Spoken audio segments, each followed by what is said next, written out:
शुक्लांबरधरं विष्णुं शशिवर्णं चतुर्भुजं प्रसन्नवदनं ध्यायेत् सर्वविघ्नोपशान्तये। अगजाननपद्मार्कं गजाननमहर्निशम् अनेकदन्तं भक्तानां एकदन्तम् उपास्महे। वागीशाद्या सुमनसः सर्वार्थानां उपक्रमे यन्नत्वा कृतकृत्याश्चुस्तन्नमामि गजाननम्। शारदा शारदाम्भोज वदना वदनाम्बुजे सर्वदा सर्वदास्माकं सन्निधिं क्रियात्। गुरुर्ब्रह्मा गुरुर्विष्णुः गुरुर्देवो महेश्वरः गुरुः साक्षात् परं ब्रह्म तस्मै श्री गुरवे नमः। या देवी सर्वभूतेषु शक्तिरूपेण संस्थिता नमस्तस्यै नमस्तस्यै नमस्तस्यै नमो नमः। అమ్మలగన్నయమ్మ ముగురమ్మల మూలపుటమ్మ చాల పెద్దమ్మ సురారులమ్మ కడుపారడి బుచ్చినయమ్మ తన్నులోనమ్మిన వేల్పుటమ్మల మనమ్ముల నుండెడియమ్మ దుర్గమాయమ్మ కృపాబ్ది ఇచ్చుత మహత్వ కవిత్వ పటుత్వ సంపదల్ బాలార్కాయుత తేజసం త్రినయనాం రక్తాంబరోల్లాసినీం నానాలంకృతి రజమానవపుషాం బాలోడురత్శేఖరం హస్తైరిక్షుధనిసృణిం సుమశరం పాశం ముదా బిభ్రతీం శ్రీచక్రస్థితసుందరీం త్రిజగతామాధారభూతాం స్మరేత్ దేవీ భాగవతన్నామ పురాణం పరమోత్తమం త్రైలోక్యజననీ సాక్షాత్ గీయతే యత్ర శాశ్వతి శ్రీమద్భాగవతం యస్తు పఠేద్వా శృణుయాదపి శ్లోకార్థం శ్లోకపాదం వా సయాతి పరమాంగతిం.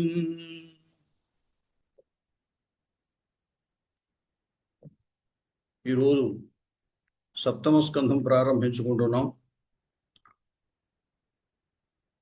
జనమేజయ మహారాజు వ్యాసుల వారిని అడుగుతున్నాడు. స్వామిన్ సూర్యాన్వయానాంచ రాజ్ఞాం వంశస్య విస్తరం తథా సోమాన్వయానాంచ శ్రోతుకామోస్మి సర్వదా. ప్రధానమైనటువంటి రాజవంశాలు రెండు, సూర్యవంశము చంద్రవంశము అని. అంచేత సూర్యవంశపు రాజుల యొక్క అదేవిధంగా చంద్రవంశపు రాజుల యొక్క చరిత్ర విస్తరంగా వినాలి అని అనుకుంటున్నాను, దాన్ని చెప్పవలసింది అని కోరాడు. అప్పుడు వ్యాసుల వారు ప్రారంభిస్తున్నాడు. విష్ణువు యొక్క నాభి కమలంలో బ్రహ్మగారు ఉన్నారు, చతుర్ముఖ బ్రహ్మ. ఆ విషయం అందరికీ తెలిసిందే కదా. ఆయన అమ్మవారి గురించి తపస్సు చేసి ఆమె అనుగ్రహం చేత ఈ సృష్టినంతా చేయడానికి అనుమతిని స్వీకరించారు. అయితే ఆయన సాక్షాత్తుగా ఈ మనుష్యులని సృష్టించడం సాధ్యం కాలేదు ఆయనకి. అప్పుడు ఆయన బ్రహ్మమానస పుత్రులు అని అంటారు. 7 పుత్రుల్ని, మానసపుత్రుల్ని కల్పించారు. మరీచి, అంగిరాహ, అత్రి, వశిష్ఠ, పులహ, క్రతు, పులస్త్య అనేటువంటి 7 బ్రహ్మమానస పుత్రులు అన్నమాట. ఆయన యొక్క కోపం నుండి రుద్రుడు జన్మించాడు. ఆయన ఒక అంకము నుండి నారదుడు జన్మించాడు. కుడి చేతి అంగుష్టము నుండి దక్షుడు జన్మించాడు. అలాగే సనక సనందనాది ఋషులు జన్మించారు. ఎడమ చేతి అంగుష్టము నుండి దక్షపత్ని ఆమె జన్మించింది. ఆమె పేరు వీరిణి అనేటువంటి ఆమె. ఈ విధంగా ఆమె కూడా జన్మించిన తర్వాత అలాగే నారదుడు బ్రహ్మమానస పుత్రుడే అయినప్పటికీ కూడా ఆయన కూడా తర్వాత వీరిని ఎందు జన్మించడం జరిగింది. అయితే అప్పుడు జనమేజయుడు అడిగాడు, మీరు బ్రహ్మమానస పుత్రుడు నారదుడు అని చెప్పారు కదా, మళ్ళీ ఆమె వీరిని ఎందు ఎట్లా జన్మించింది అని అడిగాడు. జాతో హి బ్రహ్మణ పుత్రో ధర్మజ్ఞ తాపసోత్తమ వీరిణ్యాం నారదో జాత దక్షాదితి మహాతప అత్రమే సంశయో బ్రహ్మన్. ఈ విషయంలో నాకు సందేహం ఉన్నది, ఎందువలన అని అడిగాడు. అప్పుడు వ్యాస మహర్షి ఈ విధంగా చెప్పాడు. బ్రహ్మణాసౌ సమాదిష్ట దక్ష సృష్ట్యర్థమాదిత. ఈ దక్ష ప్రజాపతి అని అంటాము. ఆ దక్షుడికి భార్యగా ఈ వీరిని అనేటువంటి ఆమె జన్మించారు. వారి ఉభయులని వీరు మొత్తము ఈ సృష్టి అంతా చెయ్యండి అని బ్రహ్మగారు ఆజ్ఞాపించారు. అలా ఆజ్ఞాపించిన తర్వాత దక్షుడు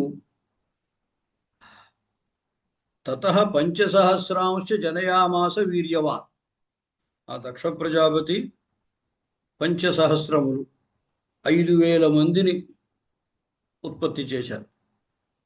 అయితే వాళ్ళందరినీ చూచి నారదుడు కొంచెం వేళాగోళంగా నవ్వాడు. వాచ ప్రహసన్ వాచం దేవర్షి కాలనోదిత. ఆ కాలం ఏదైనా సరే మన చేత ఒక తప్పు చేయించడానికైనా మంచి చేయించడానికైనా కాలము ప్రేరేపిస్తుంది మన యొక్క బుద్ధిని. అలాగే ఇక్కడ నారదుడు ఆ దక్ష ప్రజాపతికి కలిగినటువంటి 5,000 కుమారుల్ని చూసి నవ్వి అన్నాడు, ఏమయ్యా, ఈ భూప్రపంచం ఎంతుందో మీకు తెలుసా? అసలు ఇంతమందిని నీవు పుట్టించేవు కదా, వీరందరికీ ఇక్కడ ఉండడానికి చోటు ఉందా? ఆ భూమి యొక్క వైశాల్యం చూడకుండగా నువ్వు ఇలాగా ఇంతమందిని ఉత్పత్తి చేసేవేమిటి అని నవ్వాడనమాట. ఆ నవ్వినందుకు ఆ పుత్రులందరూ కూడా అక్కడి నుండి వెళ్ళిపోయారు. ఈ భూమి యొక్క వైశాల్యం విశాలత ఎంతుందో చూస్తాము అని చెప్పి. అలా వెళ్ళిపోయేసరికి మళ్ళీ ఆ దక్ష ప్రజాపతి మళ్ళీ తన యొక్క సంకల్పము చేత మళ్ళీ కొంతమందిని పుత్రుల్ని కలిపి ఉత్పత్తి చేశాడు. అయితే వాళ్ళు కూడా ఇదే విధంగా నారదుడి యొక్క ప్రశ్నతోటి వాళ్ళు భూమి ఎంత విశాలముగా ఉన్నది అనేటువంటి దాన్ని చూడటానికి వెళ్ళిపోయారు. ప్రాచ్యాంకే చిద్గతాః కామం దక్షిణస్యాం తథా పరే ప్రతీచ్యాం ఉత్తరస్యాం చ కృతోత్సాహాః సమంతతః.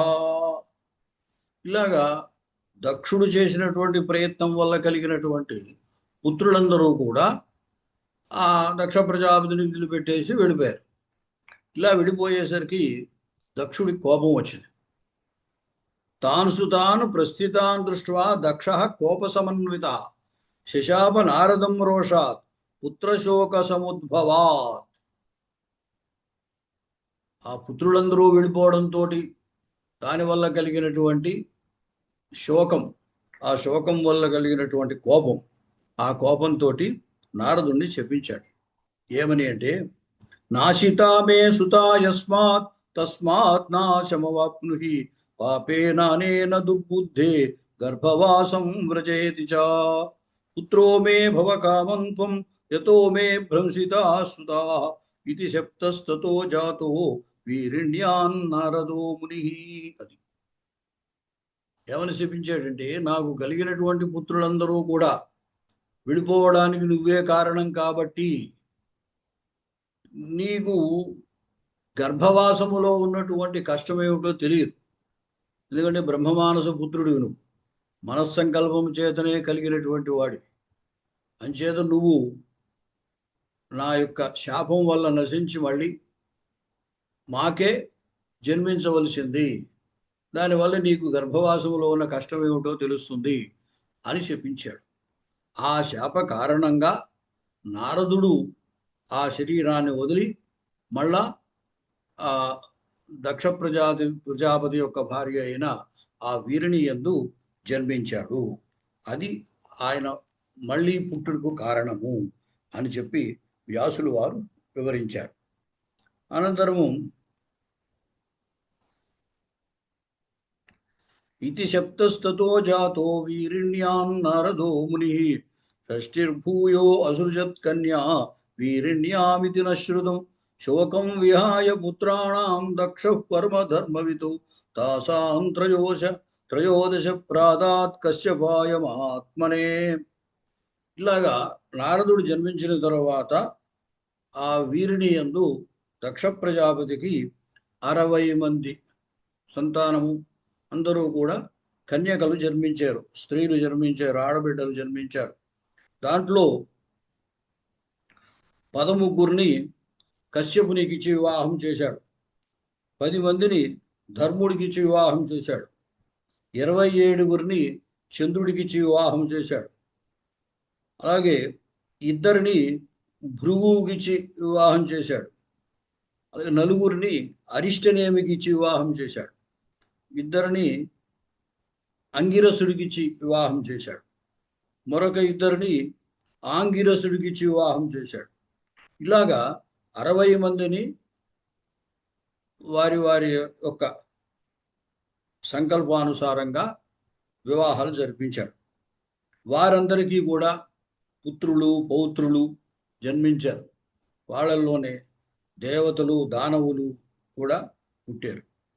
ఇలా దేవదానవులు జన్మించిన తర్వాత వారి వారి బలాలతోటి పరస్పరము రాగద్వేషాలతోటి పరస్పరము విరోధాలు పొందినటువంటి వారై వ్యవహరించారు అని చెప్పి ఆ ప్రాథమికమైనటువంటి సృష్టి విధానాన్ని చెప్పాడు.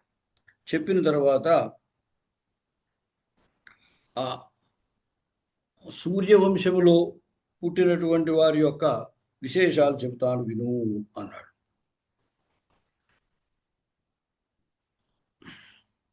వ్యాస ఉవాచ శృణు భారత వక్ష్యామి రవివంశస్య విస్తరం యథాశ్రుతం మయా పూర్వం నారదాతు ఋషి సత్తమాత్.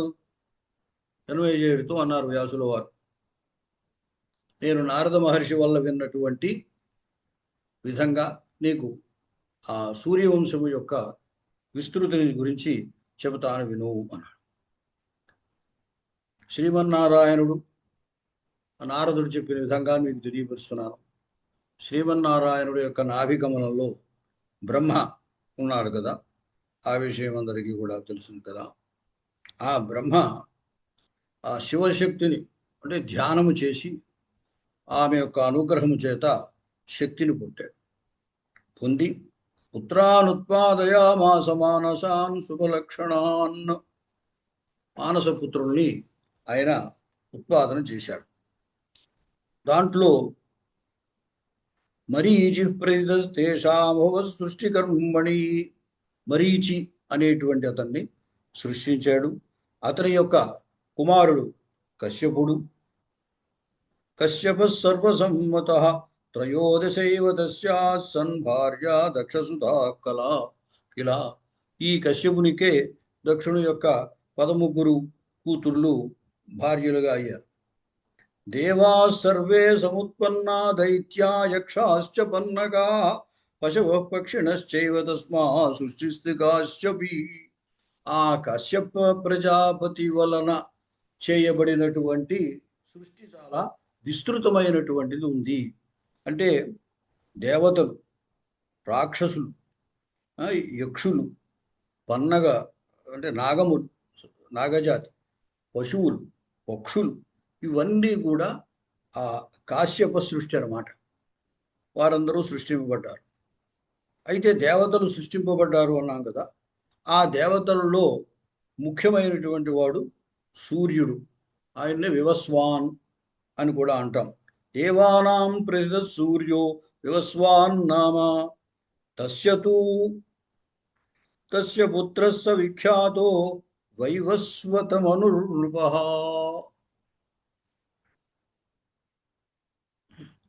ఆ వివస్వంతుని యొక్క కుమారుడు కాబట్టి వైవస్వత మనువు అంటాం. వైవస్వత మనువు అంటే రేణుకుడు మనం చెబుతూ ఉంటాం సంకల్పంలో. ఆ వైవస్వతుడికి తస్య పుత్రస్తథేక్ష్వాకు సూర్యవంశ వివర్ధన. ఆ వైవస్వత మనువుకి జన్మించినటువంటి వాడే ఇక్ష్వాకుడు. అతడు సూర్యవంశ ప్రతిష్టను నిలబెట్టినటువంటి వాడు అనమాట. ఆ ఇక్ష్వాకుడు అనేటువంటి వాడు. నవ అభవన్ సుతాస్తస్య మనోరిక్ష్వాకు పూర్వజా. మొత్తం ఇక్ష్వాకుతో పాటుగా 9 కుమారులు కలిగారు. ఇక్ష్వాకుడు, నాభాగుడు, దృష్టుడు, శర్యాతి, ప్రాంశుడు, నృగుడు, దుష్టుడు, తర్వాత కరుషుడు, వృషద్రుడు. ఈ విధంగా మొత్తం 9. వీళ్ళల్లో పెద్దవాడు అందరికంటే ప్రథముడు ఇక్ష్వాకుడు అన్నమాట. ఈ ఇక్ష్వాకుస్తు మనో పుత్ర ప్రథమ సమజాయత తస్య పుత్ర శతం చాసి జ్యేష్ఠో వికుక్షిరాత్మవాన్. ఆ ఇక్ష్వాకుకి మళ్ళీ 100 మంది పుత్రులు. వాళ్ళలో జ్యేష్ఠుడు వికుక్షి అనేటువంటి వాడు అనమాట. అదేవిధంగా నాభాగుడు అనేటువంటి వాడికి అంబరీషుడు జన్మించాడు. అలాగే దృష్టుడు అనేటువంటి వాడికి బ్రహ్మభూతుడు అనేటువంటి వాడు జన్మించాడు. అలాగే శర్యాదేస్తనయశ్చాభూత్ ఆనర్తో నామ విశ్రుత. శర్యాతి అనేటువంటి వాడికి ఆనర్తుడు అనేటువంటి ప్రసిద్ధుడైన కుమారుడు జన్మించాడు. అలాగే శర్యాతికి సుకన్య అనేటువంటి ఒక కన్యక కూతురు కూడా జన్మించింది. ఈ సుకన్యనే చ్యవనుడికిచ్చి వివాహం చేయడం జరిగింది. ఆ చ్యవనుడు వృద్ధుడు, అంధుడు. అటువంటి ఆ మహర్షికి ఈ అందమైనటువంటి సుకన్యనిచ్చి వివాహం చేయడం జరిగింది. అయితే రవిపుత్రులైనటువంటి అశ్విని దేవతల వలన ఆ చ్యవనుడికి మళ్ళీ నేత్రములు కలగడము, యౌవనము కలగడము జరిగింది అని చెప్పాడు. అప్పుడు జనమేజయుడు అడిగాడు, అయ్యా, అంధుడికి అందమైనటువంటి తన కూతుర్ని ఇచ్చి వివాహం చేయడం ఏమిటి? వృద్ధుడు అంధుడు అంటున్నారు కదా, అటువంటి వారికి కూతుర్నిచ్చి ఎలా వివాహం చేశాడు అని, శర్యాతి ఎట్లా చేశాడు అని ప్రశ్నించాడు. ప్రశ్నిస్తే ఆ విషయాన్ని, ఆ కథని విస్తృతంగా వ్యాసుల వారు ఈ విధంగా చెబుతున్నారు. వైవస్వత సుత శ్రీమాన్ శర్యాతిర్నామ పార్థివ తస్య స్త్రీణాం సహస్రాణి చత్వారి ఆసన్ పరిగ్రహా. ఆ వైవస్వతు మనువుకి జన్మించినటువంటి కుమారుడు శర్యాతి అనేటువంటి అతడికి 4000 మంది భార్యలు ఉన్నారు. రాజపుత్య స్వరూపాశ్చ సర్వలక్షణ సంయుతా. వారందరికీ ఒక ఆమెకి ఏకా పుత్రీతు తాసాం వై సుకన్యా నామ సుందరి. సుకన్య అనేటువంటి ఆమె జన్మించింది. ఆమె పట్ల అందరికీ కూడా, తల్లులందరికీ కూడా చాలా ప్రీతి కలిగి ఉన్నదనమాట. అయితే ఇలా ఉంటూ ఉండగా ఒకసారి శర్యాతి ఏం చేశాడు అంటే, తన భార్యలతో పాటుగా, కూతురుతో పాటుగా నగరానికి దగ్గరలో ఉన్నటువంటి సరోవరానికి వెళ్ళారు. నగరాన్నాతి దూరే భూత్ సరో మానస సన్నిభం. చక్కనైనటువంటి స్వచ్ఛమైనటువంటి నీరు కలిగినటువంటి సరస్సు తీరానికి వెళ్ళారు. ఈ సరస్సు కనపడగానే ఈ రాజు శర్యాతి తన భార్యలో వాళ్ళందరితో పాటుగా ఆ సరస్సులో దిగి జలకాలాడుతున్నాడు. అయితే ఈ సుకన్య మాత్రం ఏం చేసిందంటే, ఆమె అక్కడ నుండి వెళ్ళి ఆ పక్కగా ఉన్నటువంటి అక్కడ ఉండేటువంటి ఉద్యానవనాల్లోనూ, వాటిల్లో ఆశ్రమాల్లోనూ అటు ఇటు తిరుగుతుంటే ఒక చోట ఒక 2 మెరుపుల్లాగా, మణుల్లాగా ప్రకాశం, జ్యోతి కనపడుతుంది. ఒకసారి చూసేసరికి ఒక పెద్ద పుట్టలా ఉంది అక్కడ. దాంట్లో నుంచి ఒక 2 రత్నాలలాగా మంచి ప్రకాశిస్తూ కనపడుతూ ఉన్నాయి. ఇది ఏమిటా అని అనుకుందామే.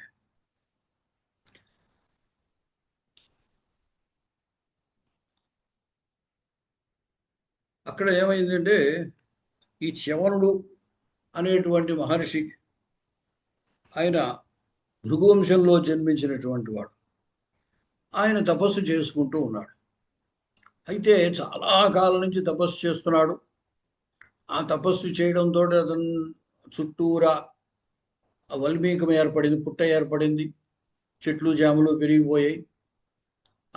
అతని యొక్క కళ్ళు మాత్రము జ్యోతి స్వరూపముగా రత్నాల్లాగా ప్రకాశిస్తూ ఉన్నాయి. ఈ సుకన్య ఏమి చేసింది అంటే, ఇవేమిటి ఇలా మెరుస్తున్నాయి ఏమిటి అని చెప్పి ఒక పుల్ల తీసుకుని వాటిలో పొడిచింది.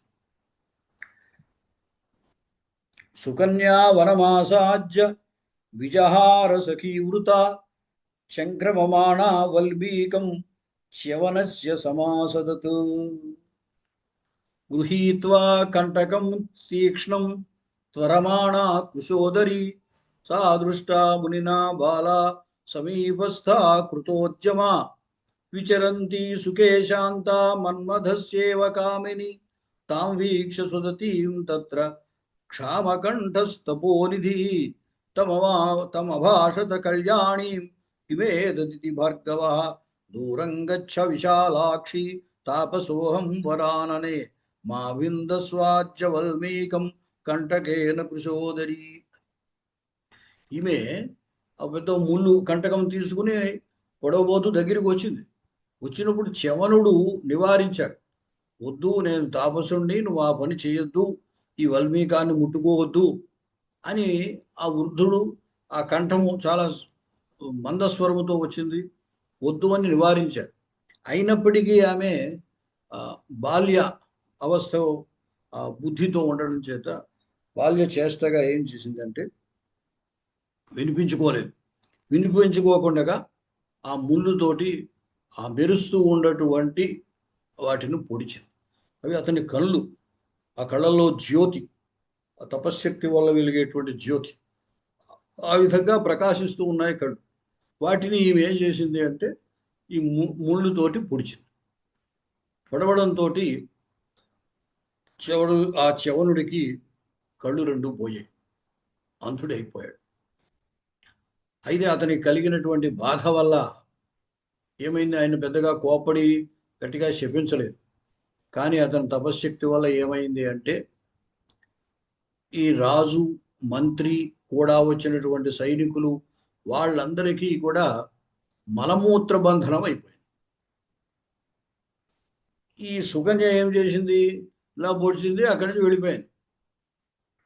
ఈ రాజు, ఈ వీళ్ళతో ఉన్నటువంటి మంత్రులు, తర్వాత సైనికులు, వీళ్ళందరూ కూడా మలమూత్ర బంధనం అయిపోయి కంగారు పడిపోయారు.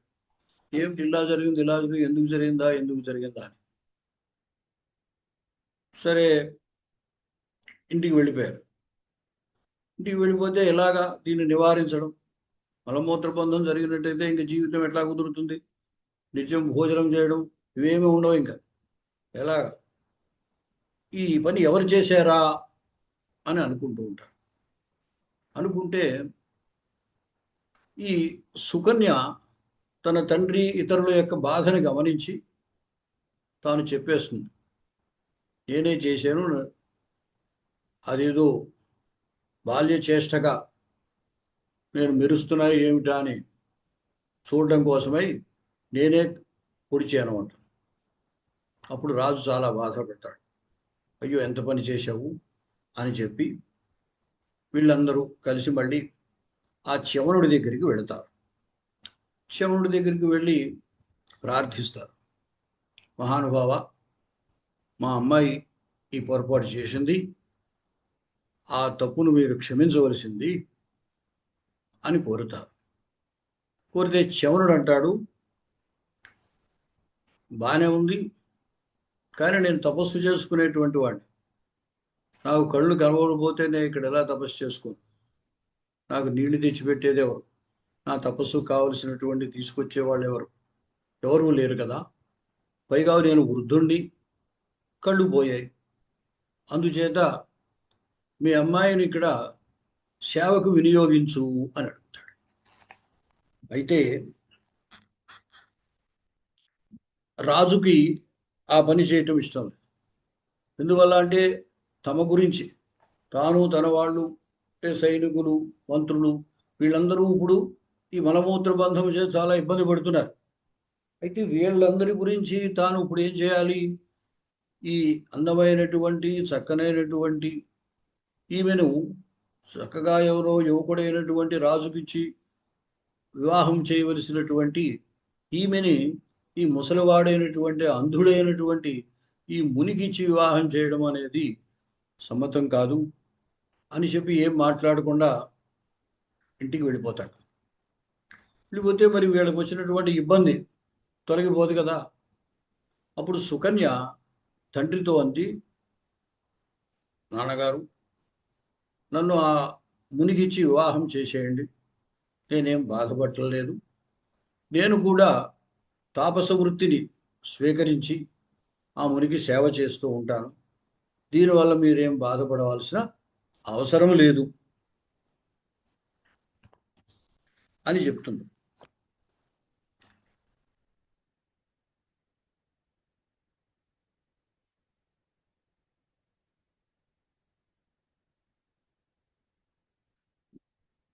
నమే చింతా పితః కార్యా దేహి మాం మునయేధునా సుఖం భవతు సర్వేషాం లోకానాం మత్కృతేన హి సేవయిష్యామి సంతుష్ట పతిం పరమభావనం భక్త్యా పరమయా చాపి వృద్ధం చ విజనే వనే న భోగేచ్ఛాస్తి మే తాత స్వస్థం చిత్తం మమానఘా. అది నా వల్ల మీరందరూ కూడా బాధపడవద్దు. నన్ను ఆ మునికి ఇచ్చి వివాహం చేయవలసింది. నేను భక్తితోటి ఆ మునికి సేవ చేస్తూ ఉంటాను. నాకేమీ భోగేచ్ఛ లేదు, మీరేమీ బాధపడవలసిన అవసరం లేదు అని చెప్తుంది. ఆ మాట విని ఇంకా అందరూ రాజు చాలా సంతోషించినటువంటి వాడై ఆ సుకన్యను తీసుకువెళ్ళి ఆ చ్యవనను ఇచ్చి వివాహం చేస్తాడు. స్వామిన్ గృహ్యాణ పుత్రీం మే సేవార్థం విధివత్ విభో ఇత్యుక్త్వా స్మై దదౌ పుత్రీం వివాహ విధినా నృపః. వివాహ విధిగా శాస్త్ర ప్రకారంగా వివాహం చేసి ఆ సుకన్యను చ్యవనుడికి ఇచ్చేస్తాడు, అప్పగిస్తాడు. వచ్చి వీళ్ళు వెనక్కి వస్తారు. వీళ్ళకి ఆ ఋషి చెప్పినటువంటి విధంగా చేశారు కాబట్టి అతని తపశ్శక్తి ప్రభావం చేత జరిగినటువంటి ఈ మలమూత్ర బంధనం అనేటువంటి ఇబ్బంది తొలగిపోయింది. వీరంతా సుఖంగానే ఉన్నారు.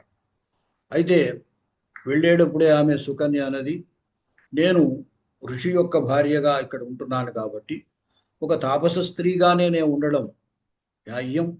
అందుచేత ఈ ఖరీదైనటువంటి గొప్ప ఈ వస్త్రములు భూషణములు ఇవన్నీ నాకు అవసరం లేదు, వీటన్నింటినీ మీరు కూడా తీసుకెళ్ళిపోండి అని తండ్రికి ఇచ్చి పంపించేసింది అనమాట. ఆమె చెబుతూ, అరుంధతి వశిష్ఠస్య ధర్మపత్ని యథా భువి తథైవాహం భవిష్యామి నాత్ర కార్యా విచారణ. వశిష్ఠుని అరుంధతి ధర్మపత్ని ఎలా సేవించిందో అలాగే నేను కూడా ఈ మహర్షిని సేవిస్తాను. అలాగే అత్రి మహర్షిని అనసూయ ఏ విధంగా సేవించిందో అదే విధంగా నేను కూడా ఈ చ్యవన మహర్షిని సేవిస్తాను. కాబట్టి మీరు ఎటువంటి చింత పెట్టుకోవలసిన అవసరం లేదు అని తండ్రిని వాళ్ళని సాగరంపింది అనమాట. యౌ స్వనగరం రాజా ముక్త్వా పుత్రీం సుచార్పితాం. ఇలా అయిన తర్వాత ఈమె తపస్సు చేసుకోవడం కోసమై, ఆ ఋషి చ్యవనుడు తపస్సు చేసుకోవడం కోసమై కావలసినటువంటి ఏదో నీటిని తీసుకురావడము, అతను స్నానం చేయాలంటే నీళ్లు పట్టుకురావాలి, నీళ్లు తీసుకురావడము, పత్ర పుష్పాలు తీసుకురావడము, ఫలాలు తీసుకురావడము, ఈ విధంగా చేస్తూ ఆ ఋషికి కావలసినటువంటి విధంగా అన్ని విధాల సేవ చేస్తూ ఉన్నది. ఒకరోజు ఈమె దగ్గరలో ఉన్నటువంటి జలాశయం దగ్గర నీళ్లు తీసుకురావడానికి వెళ్ళింది.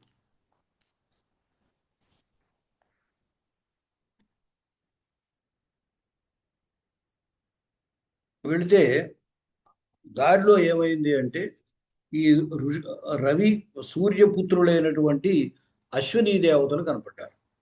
ఆ అశ్విని దేవతలు ఈమె యొక్క సౌందర్యాన్ని చూశారు. చూసి ఈమెను అడిగారు,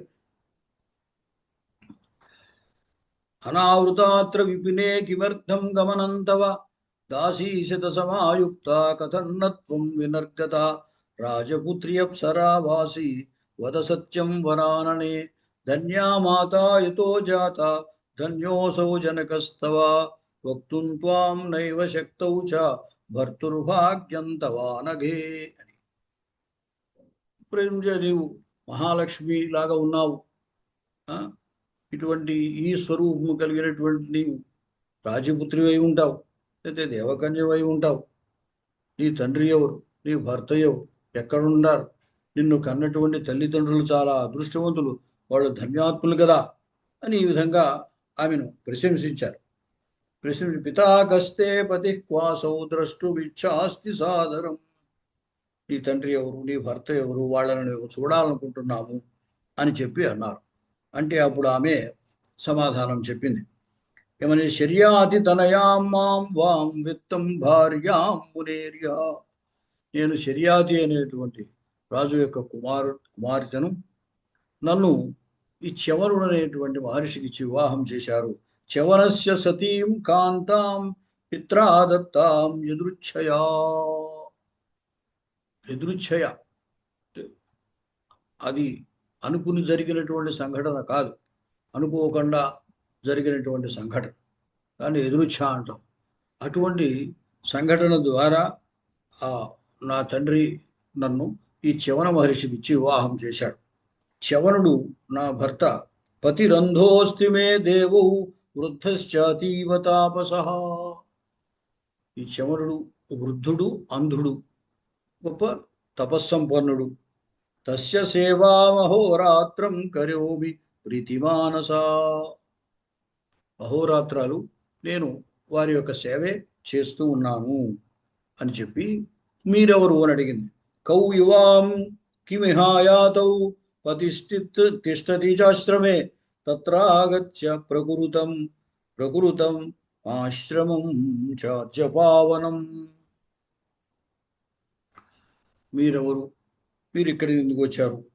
ఇక్కడ మాకు దగ్గరలోనే మా ఆశ్రమం ఉంది, మా ఆశ్రమానికి వచ్చి మా యొక్క ఆతిథ్యాన్ని స్వీకరించవలసింది, మా ఆశ్రమాన్ని పావనం చేయవలసింది అని అడిగింది. అడిగితే, అహో విధే దుష్కలితం విచష్టితం యదత్ర రంభోరువనే విషీదసి విశాల నేత్రే అంధమిమం పతిం ప్రియే మునిం సమాసాధ్య చరాతురం పురుషం.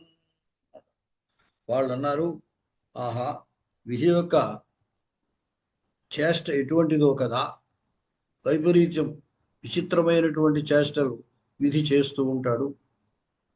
ఇప్పుడు ఇంత సౌందర్యవతి అయినటువంటి నిన్ను అంధుడు, వృద్ధుడు, తాపసుడు అయినటువంటి వానికి భార్యగా చేయడం ఏమిటి అని వాళ్ళు అని, కిం సేవసే భాగ్య వివర్జితంతం సముజ్జితం పోషణ రక్షణాభ్యాం చత్వా మునిం సర్వసుఖాపవర్జితం భజానవద్యాంగి ఉభయోస్త్వమేకం. అది ఇటువంటి వృద్ధుడైనటువంటి, అంధుడైనటువంటి, భాగ్యము వివర్జితుడు అంటే దారిద్ర్యంతో ఉన్నటువంటి ఇటువంటి వాణ్ణి నీవు సేవించడం ఏమిటమ్మా? నీవు అతన్ని విడిచిపెట్టేసి మా ఇద్దరిలో ఎవరో ఒకరిని నీవు స్వీకరించు.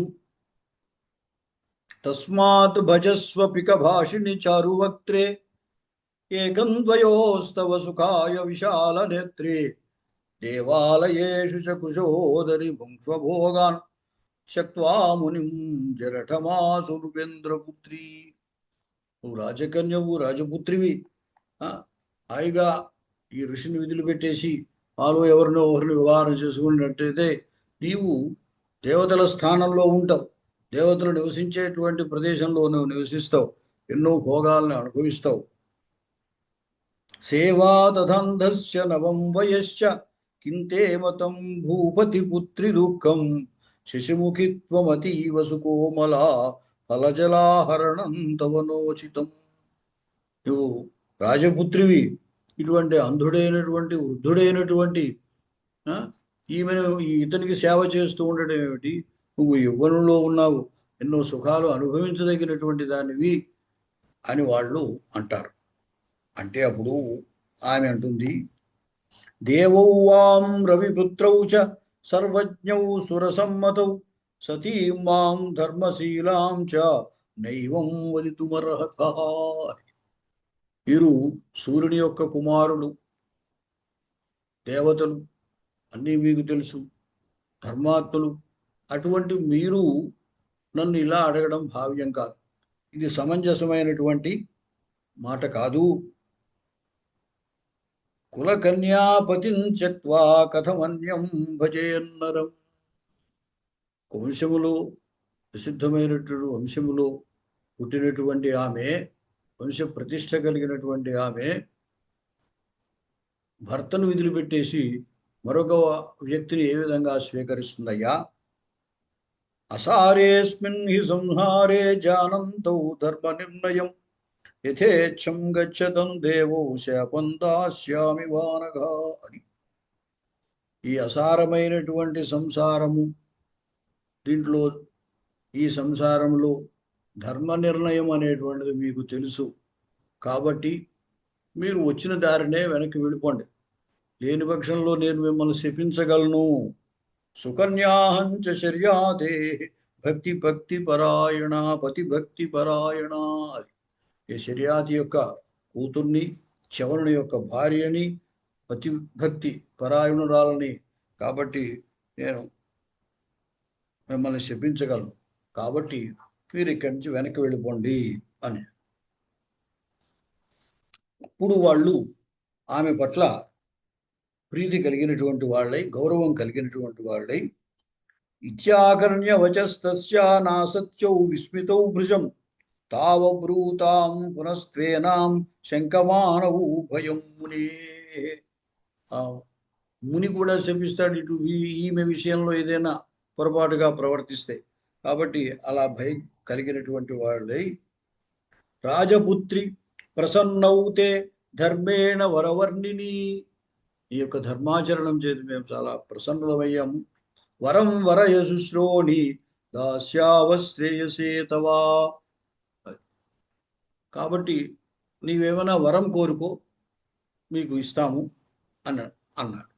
జానీహి ప్రమదే నూనం ఆవాం దేవభిషక్వరౌ. మేము దేవభిషక్వరు అంటే దేవతా వైద్యులు, వీళ్ళు దేవతలకు వైద్యం చేసేటువంటి వారు ఈ అశ్వని దేవతలు.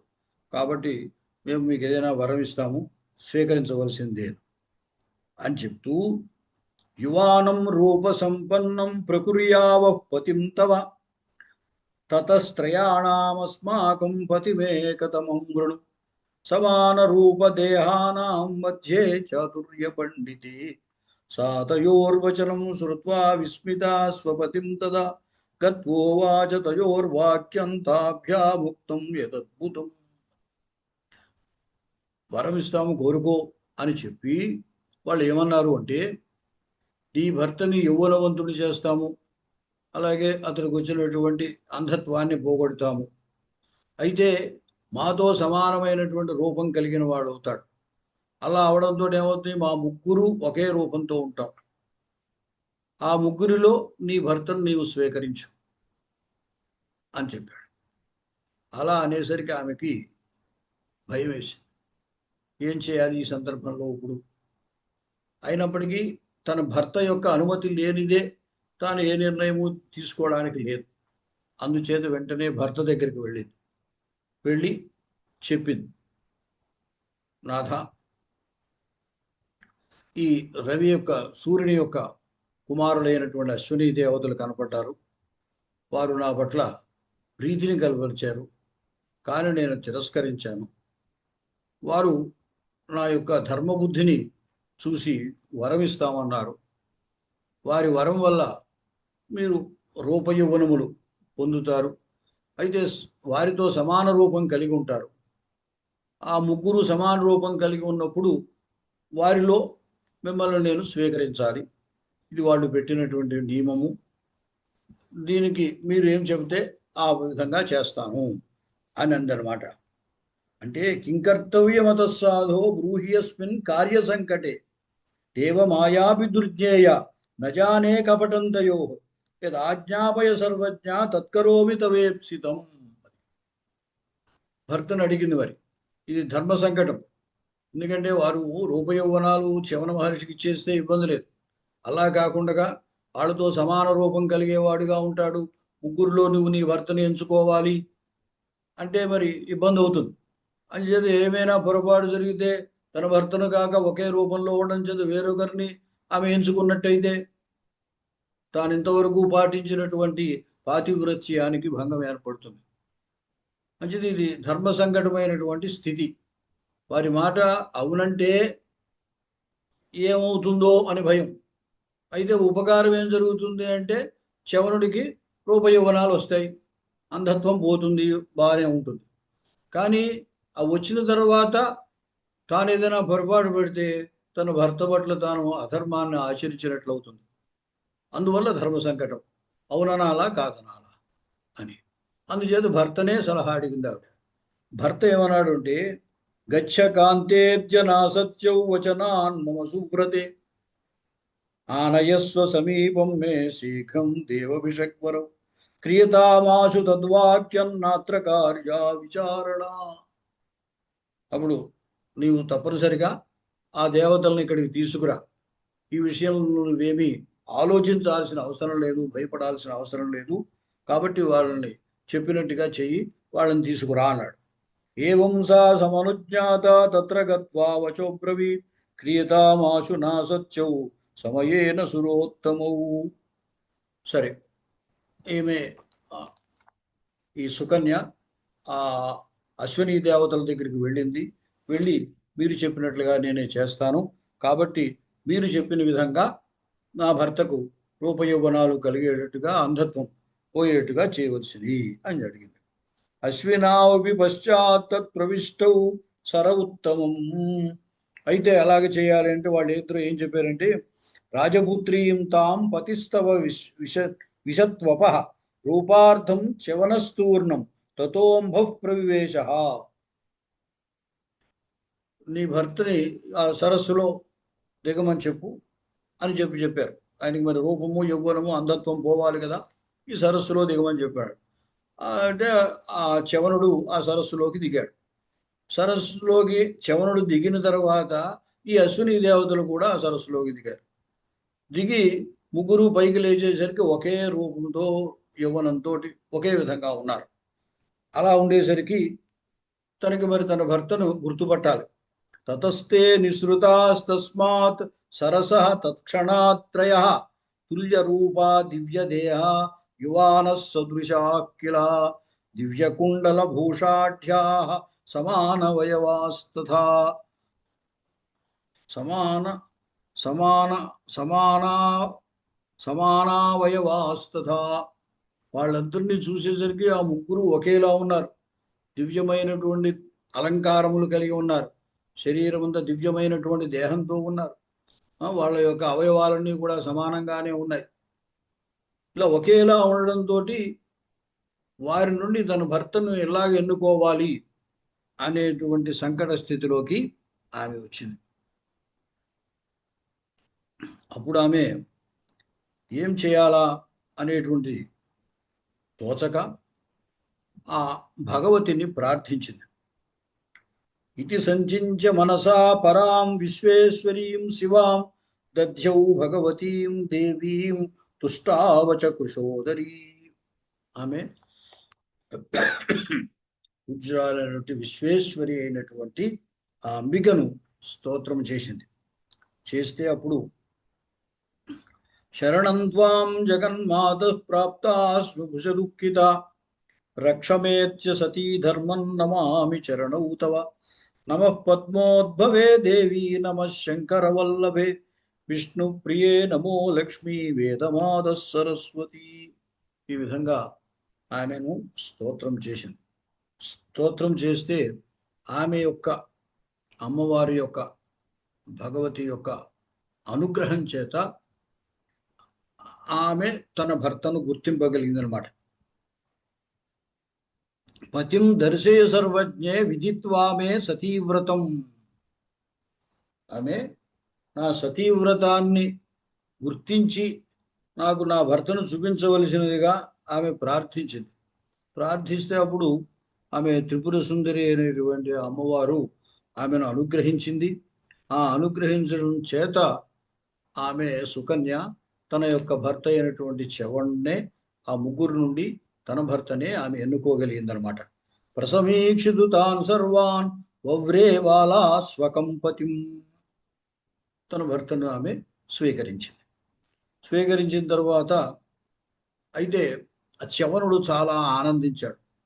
మహర్షి తపస్సంపన్నుడు, అయితే ఇప్పుడు తన వృద్ధత్వం పోయింది, చక్కని రూపం ఏర్పడింది, అంధత్వం పోయింది. ఇంతటి ఉపకారం చేసినటువంటి ఆ అశ్వనీ దేవతలని ఆయన నమస్కరించి ప్రార్థించి, నేను చాలా ఆనందించాను కాబట్టి మీకు నేనేమైనా చేయగలిగినది ఉంటే చేస్తాను అన్నాడు. హృష్టోబ్రవీన్ మహాతేజా తౌ నాసత్యా విదం వచ ఉపకార కృతోయం మే వాభ్యాం సురసత్తము కిం బ్రవీమి సుఖం ప్రాప్తం సంసారేస్మిన్ అనుత్తమే ప్రాప్య భార్యాం సుఖేసీంత దుఃఖం మే అభవదన్వహం. నేను ఇంతకుముందు వృద్ధుణ్ణి, అంధుణ్ణి, అటువంటి నేను ఈమెను భార్యగా పొంది చాలా దుఃఖపడ్డాను. ఎందువల్ల అంటే పాపం ఆమెను నేను స్వీకరించేనే కానీ ఆమెతోటి ఈ సంసారంలో జీవించడం చాలా కష్టముగా అనిపించింది నాకు. ఆమె చేసేటువంటి సేవలన్నిటికీ ఆమెకి నేను ఎటువంటి ఉపకారం చేయలేకపోయాను. అందువల్ల నేను చాలా బాధపడ్డాను. అటువంటి ఈ స్థితిలో ఉన్నటువంటి నన్ను మీరు చాలా ఉపకరించి ఈ విధంగా చేశారు.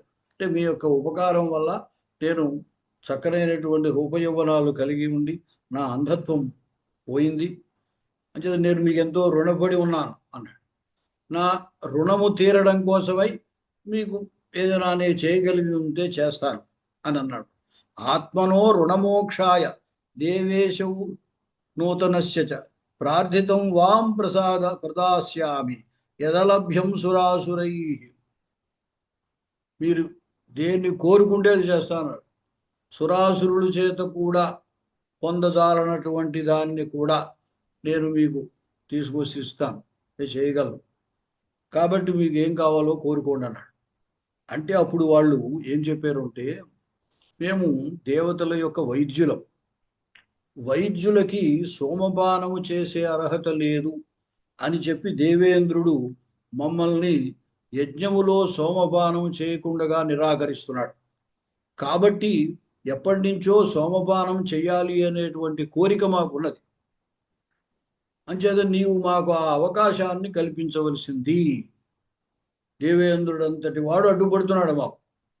అంచేత నీవు నీ యొక్క తపశ్శక్తి చేత మాకు ఆ అవకాశాన్ని కల్పించవలసింది అని కోరారు.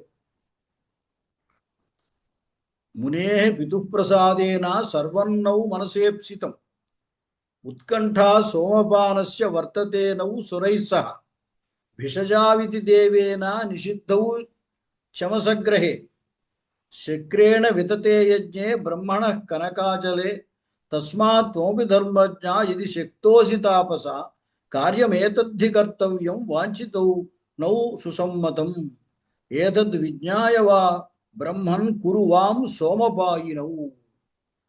మేమిద్దరూ కూడా సోమపానం చేయగలిగేటువంటి వారిగా మమ్మల్ని చేయవలసినది అని అడిగాడు. అడిగితే అప్పుడు ఆ చ్యవన మహర్షి వారితో అన్నారు, యదహం రూపసంపన్నో వయసాచ సమన్వితః కృతో భవద్భ్యాం వృద్ధః సన్ భార్యాంచ ప్రాప్తవానితి తస్మాత్ యువాం కరిష్యామి ప్రీత్యాహం సోమపాయినౌ. మిమ్మల్ని నాకు మీరు ఇంతటి మహోపకారం చేశారు కాబట్టి తప్పనిసరిగా సోమపానం చేయడానికి అర్హత కలిగిన వారిగా నేను చేస్తాను. మా రాజు అయినటువంటి శర్యాతి చేత గొప్ప యజ్ఞం చేయిస్తాం. ఆ యజ్ఞములో మీరిద్దరూ కూడా సోమపానం చేతురు గాని అని చెప్పాడు. చ్యవన ఇత్యాకర్ణ్యవచో హృష్టౌ తౌ దివం ప్రతి జగ్మతు. ఆ చ్యవన మహర్షి యొక్క ఆ మాట విని వారు అక్కడి నుంచి సెలవు తీసుకుని స్వర్గానికి వెళ్ళిపోయారు. చ్యవనస్తాం గృహీత్వాతు జగామాశ్రమ మండలం. చ్యవనుడు సుకన్యను తీసుకుని తన ఆశ్రమానికి వెళ్ళిపోయాడు. తర్వాత ఈ విషయం అంటే చ్యవనుడు తన వృద్ధత్వాన్ని పోగొట్టుకొని యౌవనాన్ని పొందాడు. తర్వాత అంధత్వం పోయింది. ఇప్పుడు సుకన్యా చ్యవనుడు సుఖంగా ఉన్నారు అనేటువంటి ఈ విషయము రాజుకు తెలియలేదు. తెలియకపోవడంతో శర్యాది యొక్క భార్య అతన్ని ప్రశ్నించింది. అయ్యో, మన అమ్మాయిని ఆ వృద్ధుడైనటువంటి అంధుడైనటువంటి ఋషికి ఇచ్చి వివాహం చేసేసాం. అప్పటి నుంచి మళ్ళీ వెళ్ళి మనం చూడలేదు. ఆమె ఎన్ని బాధలు పడుతోందో ఏమిటో, ఎలా ఉన్నారు, ఒక్కసారి వెళ్ళి మనం చూసొస్తే బాగుంటుంది అని భర్తని అడిగిందనమాట. అడిగేటప్పుడు శర్యాతి అన్నాడు, సరే అయితే ఈరోజే గచ్చామోద్య విశాలాక్ష సుకన్యాం దృష్టుమాతర, మనం ఈరోజే వెళ్ళి ఆమెను చూద్దాము అని చెప్పి వీళ్ళిద్దరూ బయలుదేరారు. వెళ్ళి అక్కడికి వెళ్ళారు. ఆ చ్యవన మహర్షి ఆశ్రమం దగ్గరికి వెళ్ళారు. వెళ్ళేసరికి అక్కడ యువకుడు కనపడ్డాడు. చ్యవనుడు వృద్ధుడు అంధుడు అయినటువంటి చ్యవన మహర్షి అక్కడ లేడు. ఒక యువకుడు అయినటువంటి ఋషి కనపడ్డాడు.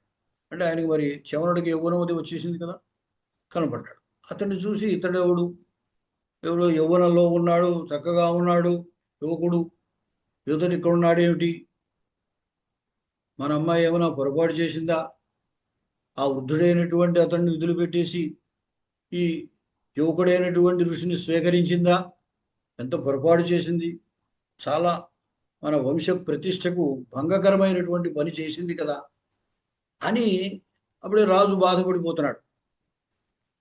సుకన్యయా తదా దైవాత్ దృష్ట చింతాకుల పిత సా దృష్ట్వా తం జగామాసు సుకన్యా పితురంతికే.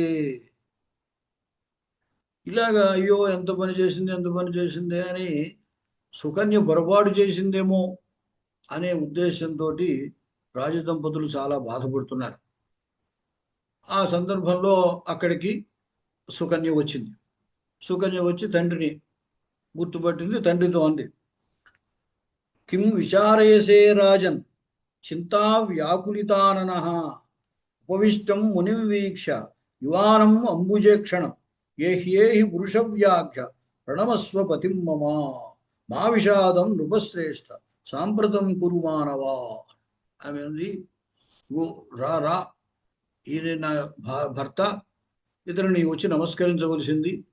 ఏదో బాధలో ఉన్నట్టుగా ఉన్నావు, చింతా వ్యాకులితగా ఉన్నావు నువ్వు, అలా ఉండడం ఎందుకు, నువ్వేం బాధపడవలసింది ఏమీ లేదు, చక్కనైనటువంటి భర్త ఈయనకు వచ్చి నమస్కరించవలసింది అనేసరికి అప్పుడు ఆ రాజు కూతురుతో అన్నాడు, క్వమునిశ్చవన పుత్రి వృద్ధోంధస్తాపసోత్తమ కోయం యువా మదోన్మత్త సందేహోత్ర మహాన్ మమ.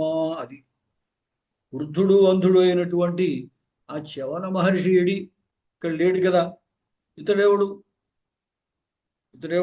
కోయం యువ, ఈ యువకుడు ఎవడు, మదోన్మత్త, కాబట్టి నాకు సందేహం వచ్చింది అన్నాడు. అంటే అప్పుడు ఆమె చెప్పిందనమాట, చ్యవనోసౌ మునిస్తాత జామాతేన సంశయ. అన్న, ఈయనే చ్యవన మహర్షి, నీ అల్లుడు, నువ్వేమీ సందేహపడవలసిన అవసరము లేదు. అశ్వినీభ్యాం ఈదృశ కాంత కృత కమలలోచన. అది అశ్వినీ దేవతల చేత ఈయన ఇటువంటి రూపయౌవనములతో కలిగి ఉన్నటువంటి వాడిగా చేయబడ్డాడు. ఇప్పుడు అంధత్వం పోయింది, చక్కని రూపయౌవనాలతో ఉన్నటువంటి వాడు అని చెప్పింది. చెప్తే అప్పుడు ఇది శ్రుత్వా వచ పుత్ర్యా శర్యాది త్వరితస్తదా ప్రణనామ మునిం తత్ర గత్వా పప్రచ్ఛ సాదరం. అప్పుడు ఆ కూతురు చెప్పినటువంటి మాట విని గబగబా ఆ రాజదంపతులిద్దరూ ముని దగ్గరికి వెళ్ళి ఆయనకి ఆదరంతో నమస్కారం చేశారు. చేసిన తర్వాత ఆయన్ని అడిగారు, కథయస్య స్వవృత్తాంతం భార్గవాసు యథోచితం నయనే చ కథం ప్రాప్తే క్వగతా తేజరా పునః. అయితే కూతురు చెప్పినప్పటికీ కూడా కొంచెం వాళ్ళకి ఇంకా లోపల మనస్సులో సందేహం ఉన్నది. ఏమిటి, ఇంత యౌవనవంతుడు రూపవంతుడు అయి ఉన్నాడు ఇతడు, నిజంగా చివన మహర్షియేనా అని కొంచెం లోపల ఇంకా సందేహం ఉన్నట్టుంది. అందుచేత ఆ మహర్షి దగ్గరికే వెళ్ళి, అయ్యా మీకు ఆ వృద్ధత్వం ఎలా పోయింది, ఇటువంటి రూపం ఎలా కలిగింది, ఆ అంధత్వం ఎలా పోయింది, ఇవన్నీ అడిగారు. అడిగితే ఆయన ఈ జరిగినటువంటి వృత్తాంతాన్నంతని కూడా రాజుకి వివరించి చెప్పాడు. చెప్పి ఈ అశ్వినీ దేవతలకు సోమపానము చేయాలనేటువంటి కోరిక ఉన్నది, వారు అటువంటి అర్హత కల్పించవలసిందిగా నన్ను కోరారు.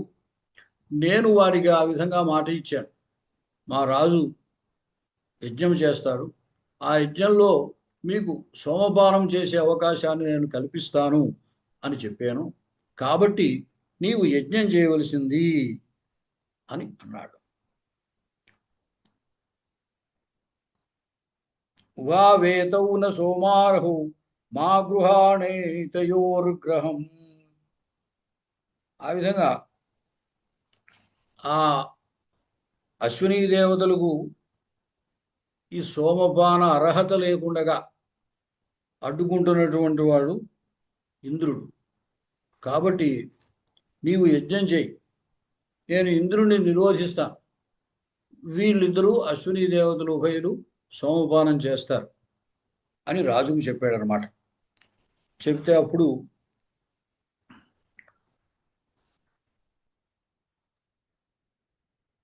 ఆయన శర్యాతి యాగం చేశాడు.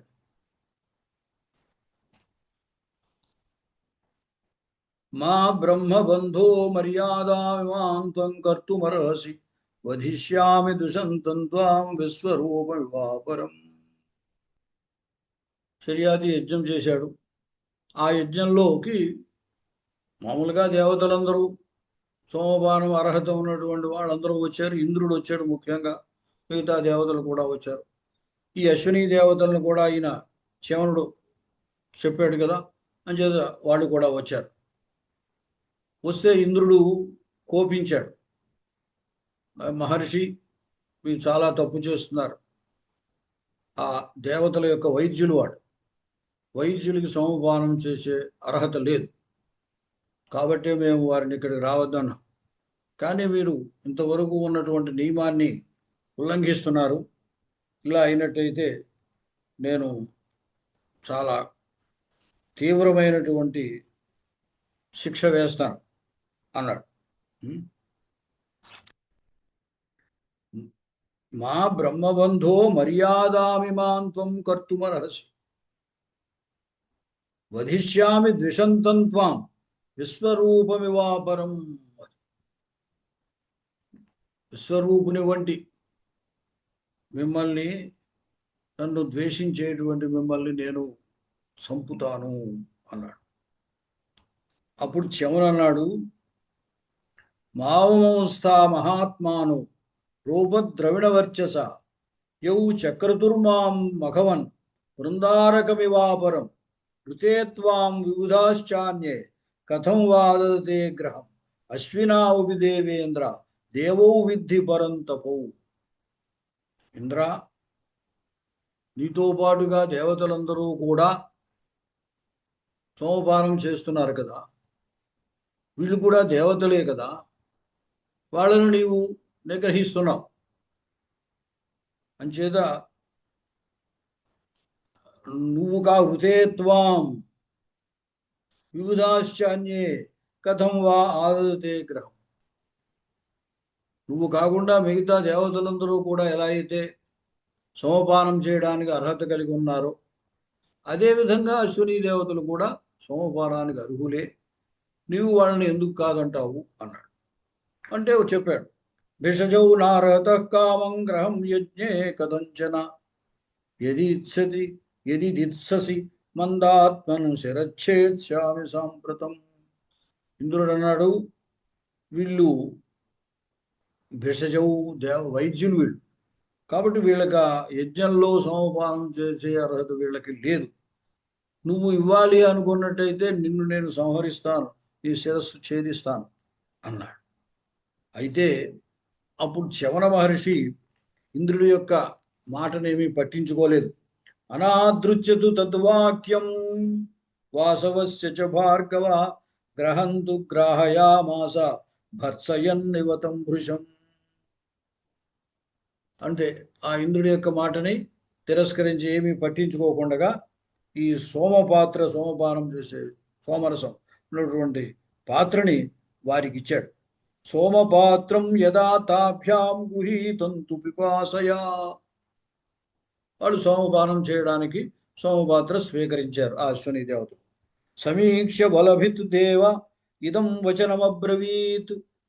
వాళ్ళలో సోమపానం చేయబోతూ ఉంటే ఇంద్రుడి ఈ విధంగా అన్నాడు, ఆభ్యామర్థాయ సోమంత్వం గ్రాహయిష్యసి చేత్ స్వయం వజ్రంతు ప్రహరిష్యామి విశ్వరూపమివాపరం.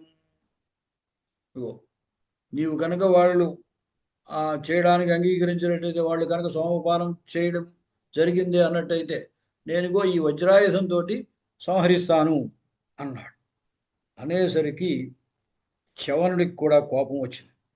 కోపం వచ్చి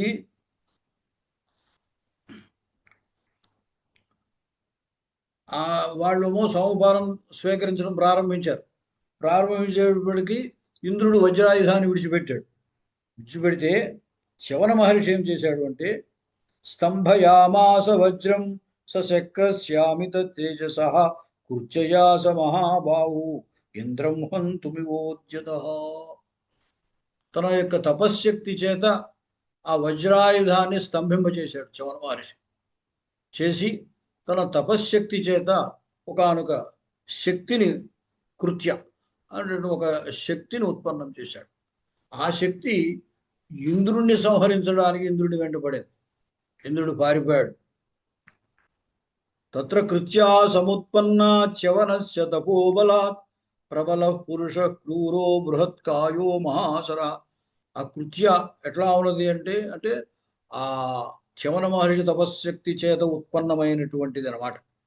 గొప్ప భయంకరమైనటువంటి స్వరూపము కలిగినటువంటిది. మహాఘోర భయద, అలాగా శరీరే పర్వతాకారమైనటువంటి శరీరం కలిగినటువంటిది, భయంకరమైనటువంటి స్వరూపం కలిగినటువంటి ఒకనొక రూపం, పురుష రూపం. ఆ రూపంతో వచ్చింది. ఇంద్రోపి భయసంత్రస్త యుద్ధాయ నమనోదదే. ఇంద్రుడు కూడా దాన్ని చూసి భయపడిపోయాడు. ఆ పురుషుని ఆ చవన మహర్షి సృష్టించినటువంటి ఆ స్వరూపాన్ని చూసి భయపడిపోయి అతనికి ఇంకా యుద్ధం చేసే శక్తి లేదు, పారిపోయాడు. అక్కడి నుంచి పారిపోతూ ఉంటే దైత్యోపి వదనే కామం వజ్రమాదాయ సంస్థిత. అతనేం చేశాడు, వ్యాప్తం నభో ఘోర దృష్టి గ్రసన్నివ జగత్రయం. పారిపోతుంటే అతన్ని ఇంద్రుణ్ణి మింగేయడానికి పెద్దగా నోరు తెరిచాడు అనమాట. నోరు తెరిచినటువంటి అతడు మొత్తం లోకత్రయాన్ని కూడా మింగేసేవాళ్ళ కనపడ్డాడు. అలా ఉంటే అప్పుడు ఇంద్రుడు గబగబా తన యొక్క గురువైనటువంటి బృహస్పతిని స్మరించాడు. ఇంద్రుడు స్మరించగానే బృహస్పతి వచ్చాడు. బృహస్పతి వచ్చి చెప్పాడు, నాయన గురుస్తస్య భయం దృష్ట్వా విపత్తి సదృశం మహతు విచార్య మనసా కృత్యం తమువాచ శచీపతిం దుస్సాధ్యోయం మహామత్రై స్వయం వజ్రేణ వాసవ అసురో మద సంజ్ఞస్తు యజ్ఞకుండా సముత్థిత తపోబలం వృషే సమ్యక్ చవనస్య మహాబల అనివార్యో క్షయం శత్రు త్వయా దేవైస్తథా మయా. కాబట్టి శరణం యాహి దేవేశ చవనస్య మహాత్మనః. ఆ బృహస్పతి అర్థం చేసుకున్నాడు. చవన మహర్షి యొక్క తపోబలం చేత యజ్ఞకుండం నుండి ఇతడు ఉద్భవించాడు. ఇతన్ని దేవతలు కాదు ఎవ్వరు కూడా, నేను కూడా, ఎవ్వరు కూడా ఇతన్ని ఆపలేరు. కాబట్టి నీవు ఆ చవన మహర్షిని శరణు వేడవయ్యా, అంతకంటే మరో మార్గం లేదు అని ఇంద్రుడికి చెప్పాడు. అప్పుడు ఇంకా బృహస్పతి చెప్పిన తర్వాత ఇంకా తిరుగులేదు ఆ మాటకి. అంచేత వెంటనే ఇంద్రుడు ఏం చేశాడంటే ఆయన చవన మహర్షి కాళ్ళ మీద పడ్డాడు. గురుణా శక్రస్తదా గచ్చన్ మునిం ప్రతి ప్రణమ్య శిరసా నమ్ర తమువాచ భయాన్విత అంటే ఆయనకి శిరస్సు వంచి నమస్కారం చేసి వినమ్రుడై భయంతో ఉన్నటువంటి వాడై అన్నాడు, క్షమస్వ మునిషార్దూల శమయాసురముద్యతం ప్రసన్నో భవ సర్వజ్ఞ వచనంతే కరోమ్యహం సోమా సోమార్హావశ్వనావేతౌ అద్య ప్రభుతి భార్గవా. నీ యొక్క అభిప్రాయాన్ని నేను మన్నిస్తున్నాను.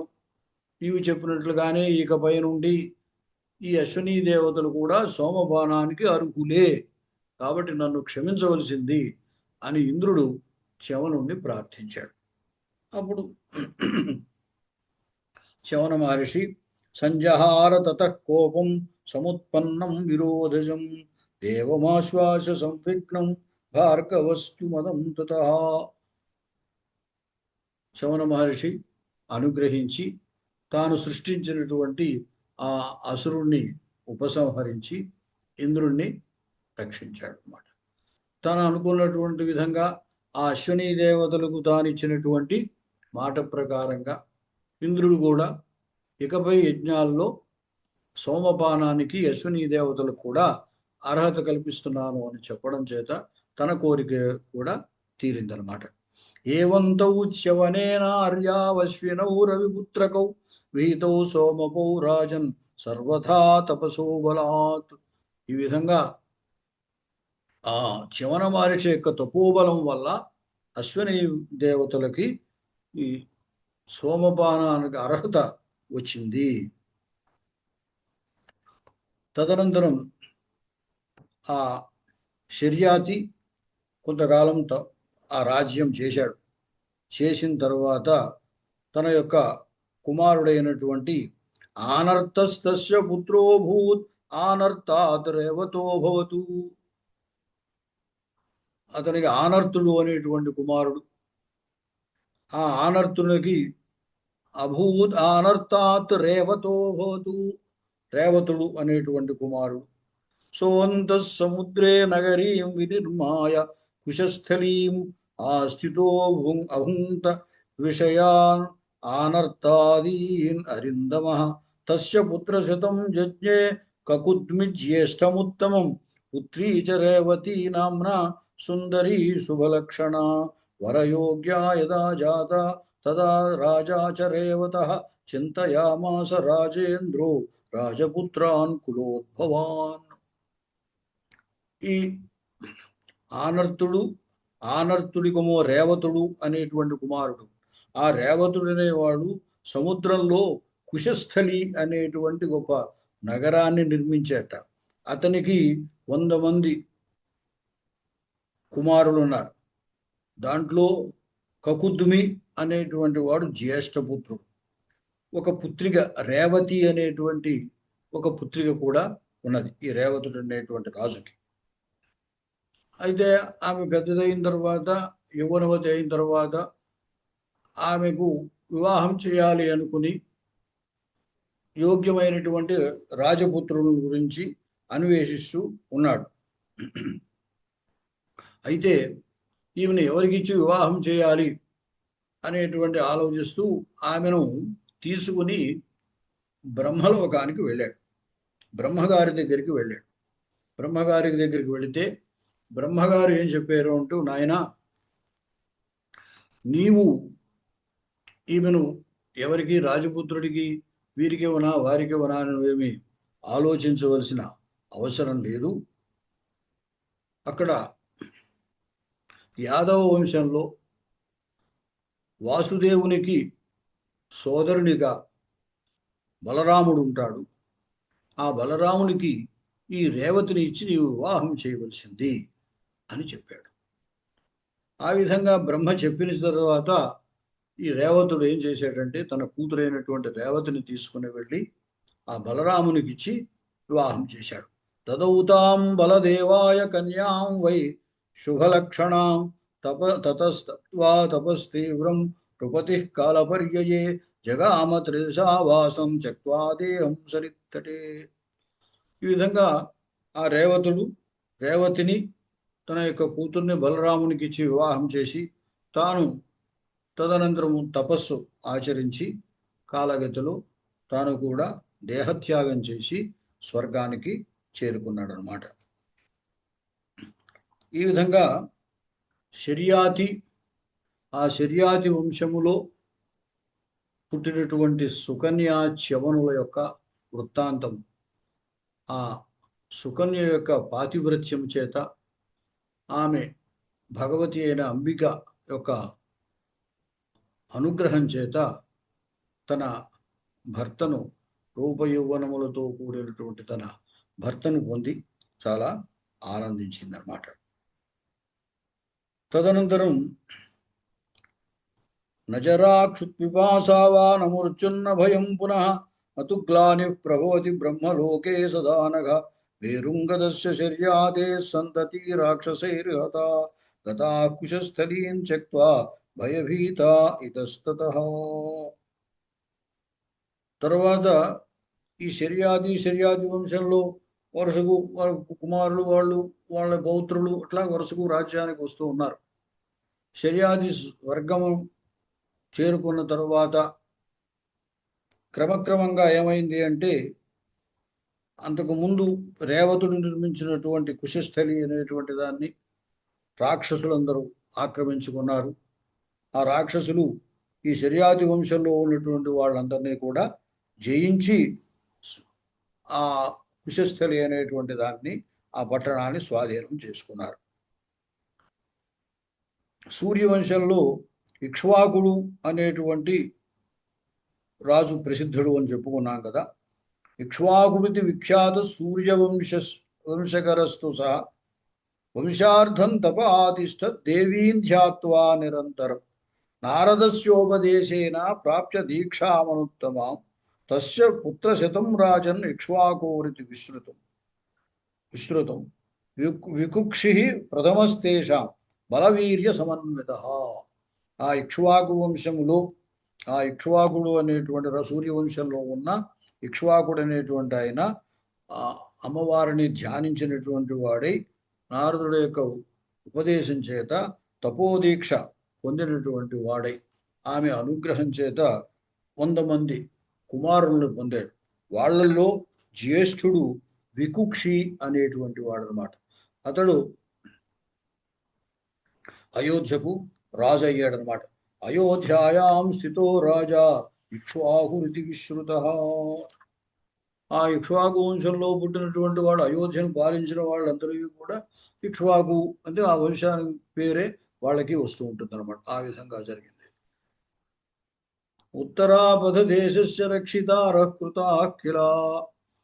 ఈ ఇక్ష్వాకుకి 100 మంది కుమారుడు కలిగారు అని చెప్పాడు. పుత్రశతం. వాళ్ళలో వికుక్షి అనేటువంటి ఆయన పెద్దతను. ఈ ఇక్ష్వాకు ఏం చేశాడంటే తన కుమారులందరినీ కూడా ఆ చుట్టుపక్కల ఉన్నటువంటి ప్రదేశాలన్నిటికీ కూడా రాజులుగా చేశాడు. కొంతమందికి ఉత్తరాపథాన్ని అప్పగించాడు రక్షించడం కోసం, కొంతమంది దక్షిణాపథాన్ని అప్పగించారు. దక్షిణస్యాం తథా రాజన్నాదిష్టాస్తేన తే సుతాః చత్వారింశత్తథాష్టౌ చ రక్షణార్థం మహాత్మన అన్యౌ ద్వౌ సంస్థితౌ పార్శ్వే సేవార్థం తస్య భూపతే. ఈ విధంగా రాజు తన యొక్క కుమారులందరినీ చుట్టుపక్కల ప్రదేశాలందరికీ రక్షకులుగా ఉంచి తన దగ్గర ఒక సేవార్థమై 2 తన దగ్గర అట్టే పెట్టుకున్నాడు. ఇంతటితోటి మనం సూర్యవంశానికి చెందినటువంటి కొంత వృత్తాంతాన్ని చెప్పుకోవడం అయింది. ఇక్కడితోటి ఈనాటి యొక్క దేవీ భాగవత అధ్యయనాన్ని ముగిస్తున్నాం. ఇక పైన మనం ఆ ఇక్ష్వాకు వంశంలోనే వచ్చినటువంటి కకుస్థుడు, మాంధాత వారి యొక్క వృత్తాంతాన్ని చెప్పుకున్నాము. స్వస్తి. స్వస్తి ప్రజాభ్యః పరిపాలయంతాం న్యాయేన మార్గేణ మహిషాః గోబ్రాహ్మణేభ్యः శుభమస్తు నిత్యం లోకాः సమస్తాः సుఖినో భవంతు కాలే వర్షతు పర్జన్యః పృథివీ సస్యశాలిని దేశోऽयं క్షోభరహితో బ్రాహ్మణాः సంతు నిర్భయాः కాయేన వాచా మనసేంద్రియైర్వా బుద్ధ్యాత్మనా వా ప్రకృతే స్వభావాత్ కరోమి యజ్జత్ సకలం పరస్మై నారాయణాయేతి సమర్పయామి. సద్బ్రహ్మార్పణమస్తు. సమస్త సన్మంగళాని భవంతు. స్వస్తి.